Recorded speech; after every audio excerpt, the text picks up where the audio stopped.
Welcome back to Advancing with Watercolor, and today we're working up at a location called Marblehead at a old fort called Fort Sewell, and I'm going to be talking a little bit about exaggerating tonal values and edges for effect. And the particular effect I'm looking to capture today, which you can sort of see in this photograph, but not as strongly as it appeared to our eyes, was a sort of glare off of the water because of the very early morning light that was falling on the bay at Marblehead.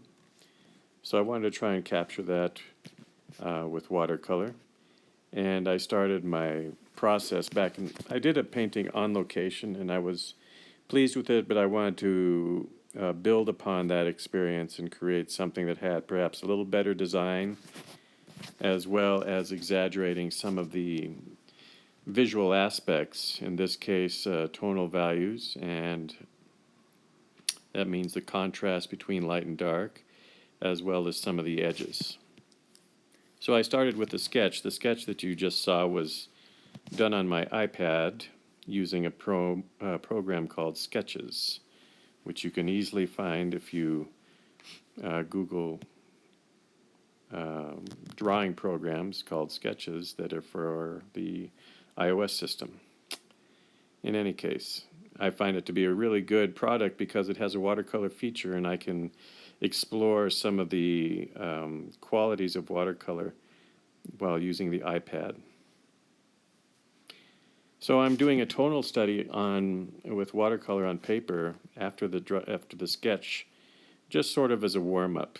And I apologize for the board that's shaking a little bit. There's a little bit of a tilt to the image as well because I'm working on a new system and I haven't worked out the bugs yet, so there's going to be some visual flaws in the production. I apologize for that, but I think you'll still be satisfied by the end result and the things that I'm exaggerating or changing in my approach to this scene. The scene is one of standing in front of the harbor at Marblehead. From a vantage point, we're up a little high and we're looking down on rocks and water. We see a distant piece of land in the distance that's got the Marblehead lighthouse on it, and the sun is very low. It's early morning. There's a glint on the water. There's a brightness even on the rocks, there's a sort of shine. And very much there's a cooler temperature to the air and to the sea and to the stone. So these are things that I'm picking up on, and I would like to build upon when I'm back at the studio. So this work is being done at my mobile studio. It's not my home studio, but I'm working inside and developing the image. You notice that I've changed the pathway of the water that's in the lower foreground. I've tried to make it a little more interesting. I've definitely pushed up the horizon to a higher vantage point so that we feel we're looking down on the scene. I've exaggerated some of the oblique nature of the rocks to make these shapes a little more interesting. And what I'm doing now with pigment is approaching it from a point of view of light and dark, and still some reference to edges. Still thinking about edges, of course, since it's watercolor, but I want there to be a little more contrast in the scene. It means a little paler in the distance and a little stronger in the foreground so that we get a greater feeling of depth in the scene. And it'll also set the stage for a couple characters I plan to introduce. Let's just call them Scavengers for now. And so I'm building the edges of the rocks now and working on dry paper and starting to shape these larger blocks of color that were painted to represent stone as it extends into the ocean, and there's little rivulets that are formed, and the water trickles here and there, and we see some of the surging tide, which is represented primarily by rough, dry white paper, uh, coming in and finding its way in between the rocks, and then it retreats again. So it's a very common scene. If you live by the ocean, you must see this every day. For us, it's sort of a treat because we live in the city. I live in the city, and I get out regularly, but it's always a treat to see this sort of scene. And in fact, it's maybe a special treat for me. I grew up in Colorado, and of course, we have no ocean in Colorado. We have beautiful rivers, we have beautiful lakes, and smaller bodies of water. But the ocean is something different. The ocean, I remember the first time I encountered the ocean, I was a family trip to the West Coast, and we started up in Seattle and made our way down in this station wagon, an old Bonneville station wagon. And my father loves to drive, and so we would, my sisters and my brother and I, we'd sit in the back seat and play games over thousands of miles, entertaining ourselves, looking out the back window of this old Bonneville station wagon that had a third seat that faced towards the back, and we'd play games while reading license plates or card games, all this sort of thing. Anyway, it was as I'm talking about this story, the memories are coming back, and it's very enjoyable for me. But all this is to say, when we reached the West Coast, I think I first really encountered the ocean in Oregon. It might have even been Cannon Beach, but it was just a physical experience. It was just, and I'm sure you all know what I'm talking about. It's when you see it for the first time and hear the sounds of the crashing surf and smell the salt water. It's quite an experience, and it's something you never forget. And I experience that every time that I return to the ocean. I just love it.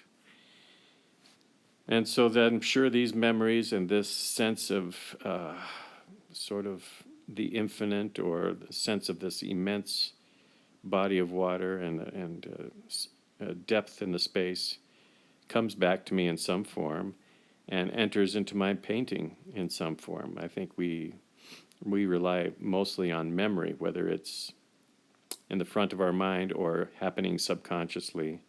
These things come out, and when I recognize it, I try to capitalize on that in my painting. So you can tell I'm exaggerating some of the qualities of the stone. I'm definitely using a graded wash in this massive stone to the left, a graded wash in the water behind, trying to capitalize on the rough paper to get some broken strokes into the gray that represents the water. And some of those similar grays will now come into the small rivulet that's been white all this time. I've been counting on adding some color here and some reflections and some feeling of the waves as they bounce around and the sea foam that seems to gather at the side of the rocks. A very enjoyable motif. And we're trying to capture also a bit of the animated quality of the water, a feeling that it's moving through these rocks and retreating and crashing against them in places and sending up a bit of spray. An animated quality, too, to the sparkle that's on the waves. So I'm using these, representing this on a flat surface, trying to create depth, trying to create animation with watercolor, which is constantly changing. So it's a challenging experience. And also I'm always conscious of the design, how the design is working. So I realize at this point that it's a little busy in my foreground, perhaps too busy, and I'm having thoughts about unifying some of these tones along the bottom to gain interest in the upper third of the painting, where I'm going to put my scavengers. For now, though, another little bit of a dilemma is the separation between the distant land and this rock mass. So I'm using boats to kind of straddle that. And indeed, there are boats in the harbor. Indeed, you can look out and see boats retreating towards the distant land, but they're not where I'm painting them. They're much further to the right, and they're not as large as I'm painting them. So I'm building a grouping of boats that zigs and zags its way back to the lighthouse. And this is a visual connection that helps me to span the water, as it were, with this medium tone and a few darks. It also concentrates the light on the left side and actually makes it feel more like there's a real origin to this light, like it's very low in the sky and it's quite harsh. It's causing a bit of glare on the water and creating a feeling like the sun is striking our face as we're looking out onto the scene. So these marks, while they are have a base in reality, are diverging from reality because I'm placing them with a little exaggeration in the light and dark quality and a little exaggeration into the size, and I'm moving them. So this is something that the visual artist, as you mature, it's something that you do, and in the process you gain a stronger image.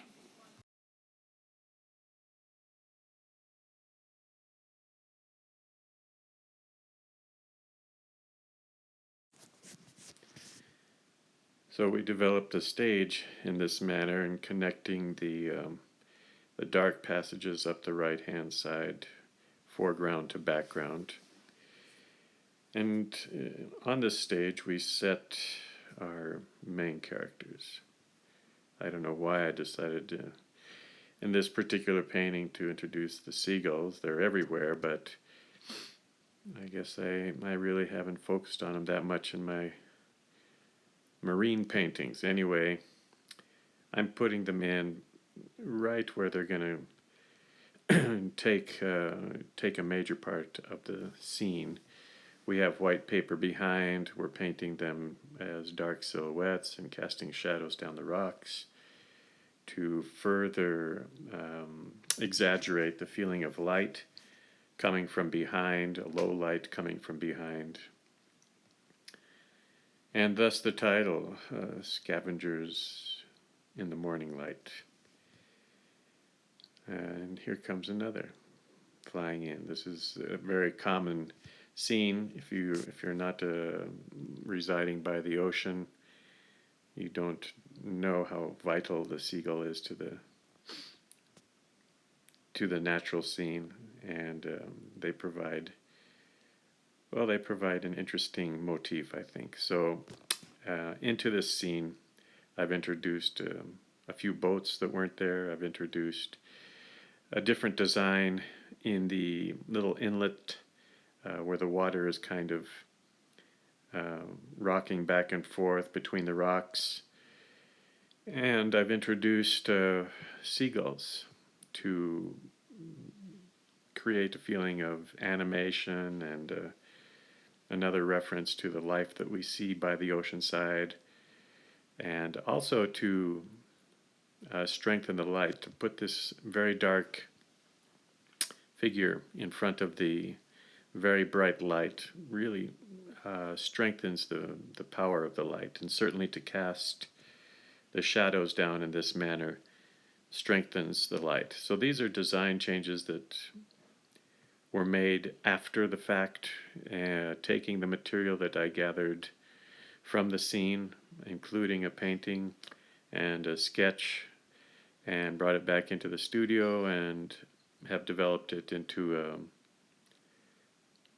to this tonal study. The tonal study helps me to decide on placing lights and darks, where my dramatic point of interest is going to be, and helps me to make editing decisions as well, what I'm going to include, what I'm going to exclude. Certainly, along the way what I'm going to exaggerate and perhaps minimize. So for me, the next step is to develop a color painting, and I'm keeping the tonal study in front of me as a reference. I don't have any photograph of the scene at this point. Everything is, after doing this tonal study, I have everything pretty clear in my mind's eye. In other words, I can visualize what I want to do. I've kind of, if you will, rehearsed the painting with the tonal study. Of course, I always expect the unexpected. I know that there would be some changes, and one of those changes is in the lower section of the painting. I'm breaking up the small passage of water a little more artistically. I feel I made some changes to the height of the rocks, the position in the painting, um, and so on. Minor changes, very minor changes, but after doing the tonal study, I felt more enabled to follow my imagination and my sense of interesting shapes, and I'm still very much focused on the main elements that I created in the tonal study, but perhaps exaggerating those a little bit, playing with the shape a little more, and now giving a very warm underpainting to the watercolor. This is going to set up that sensation of morning light, very warm, low light traveling across the water, and the right hand side is going to be fading into a bluer, cooler light. So that's one thing that's different, is now I have a little bit of a color strategy, and all of that is kind of dependent on the sort of light and mood that I want to project in my painting. In this case, it's very much a morning light, and in the morning light, it's a new morning light, so it's very low on the horizon, a lot of warmth to it. That warmth permeates even the blues that I'm adding now. There's a strong warm underpainting, and so I'm trying to achieve a sort of silvery finish to the water and to the sky. And in the rocks, we'll keep some warm highlights, but also the rocks will have a finish of a deeper, bluer color to kind of push it into the painting a little more. So I'm very keen on capturing that pattern of white paper, and that white paper is representative of the light that travels across the surface of the ocean. It also is giving me that area that I need for introducing the seagulls. So I'm conscious of these two things as I'm placing the shapes. I'm really focused almost 100% on what's going on the paper as I'm painting it. Again, I'm sorry that the picture keeps bouncing like this. It's I'm trying out a device that I might take in the field if I can find a way to stabilize it. But for right now, it feels like we're painting on a boat, right? All the rocking and so on.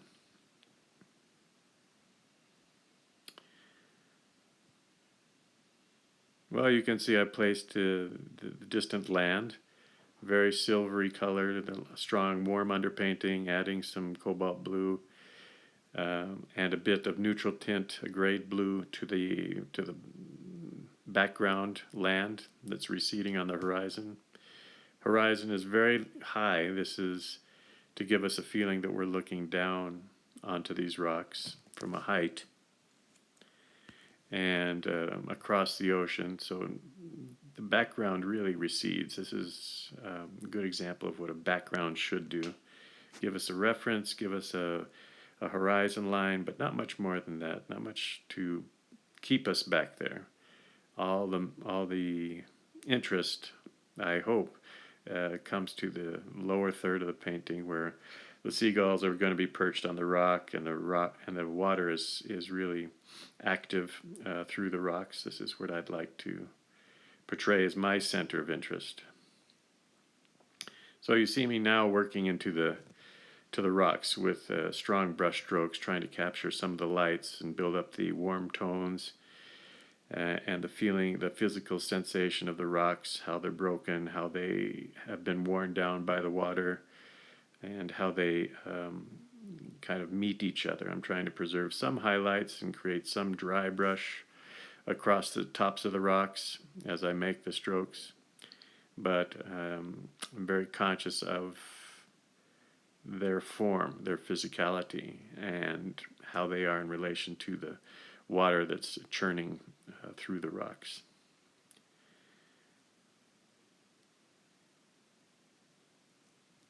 Using a squirrel mop brush for almost all of this painting, I'll move to a smaller sablette, and if you're interested in my materials, you can always find a materials list in the description of these videos, and that list is pretty current. It's materials that I use primarily in the field. A lot of those are used in the studio too, but materials that I take with me when I'm traveling, when I'm out in the field.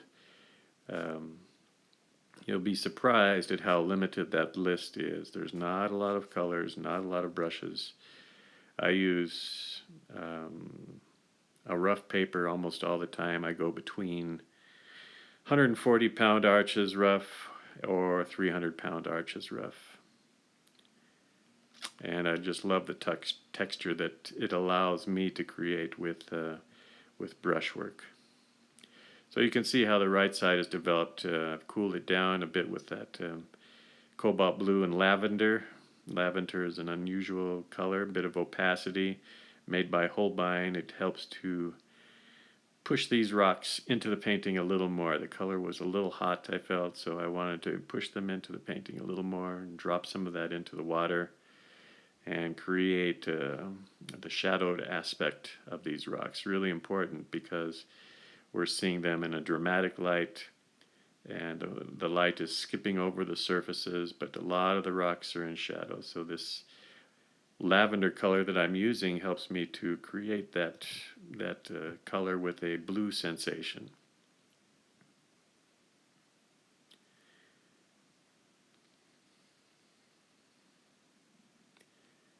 So as we are painting, we are having a conversation of Winslow Homer and how he contributed to the watercolor culture in New England. And this was a favorite area of his. Marblehead, Gloucester, Essex, he painted in these areas quite frequently with watercolors. Perhaps best known for his nautical paintings of fishermen at work in the sea. He was a painter of everyday scenes, the common man and what they were doing at that time. For us, they're kind of nostalgic because we see boats as they were. We see the dress of that time, and so we feel they're sort of almost historical, or we feel a certain sense of nostalgia looking at them. But for the time, they were contemporary paintings. They were paintings that depicted everyday life, and the figures that Homer sought out were those of working men and women. So I feel a commonality with Homer in that regard. Certainly my watercolor approach is different than his. I love his ability to design and the way that he composes, especially whatever type of subject he's painting. He always walks away with a really strong composition, a really strong picture. And while the watercolor technique is different, the surface is different, I try to have that sort of foundational strength in my paintings as well. I guess another aspect that I feel I share with Homer is his love for everyday scenes that we encounter in our everyday life. And those very often become the subject matter in my paintings. He was also famous for saying, "Rocks are hard." And this comment came out after he had a little fall on the rocks. But rocks are hard, we know that. And they're also hard as a motif. They're unusual shapes. They're irregular shapes, but they can be painted with a sort of calligraphy, as I'm trying to show you here, is that they can be rendered as a very expressive part of the painting. And I'm trying to do that with the shadow aspect as it moves over the rocks. And the morning light is feeding right into that sensation. So now, as I mentioned in the earlier painting, I'm trying to form a connection between background and foreground. If left as it was, it's okay, but it's a little weak between the foreground and the background, or let's say the stage and the background. These floating boats, which themselves add to the context of the painting, in fact were in our line of sight, but much more to the right-hand side of the scene and further away, they help to form a bridge, as it were, to the back of the painting, a visual bridge, and give it a certain integrity. Also, they keep the eye from traveling too far out of the right-hand side of the painting. So this is the finished work of Marblehead Harbor, Scavengers in the Morning Light.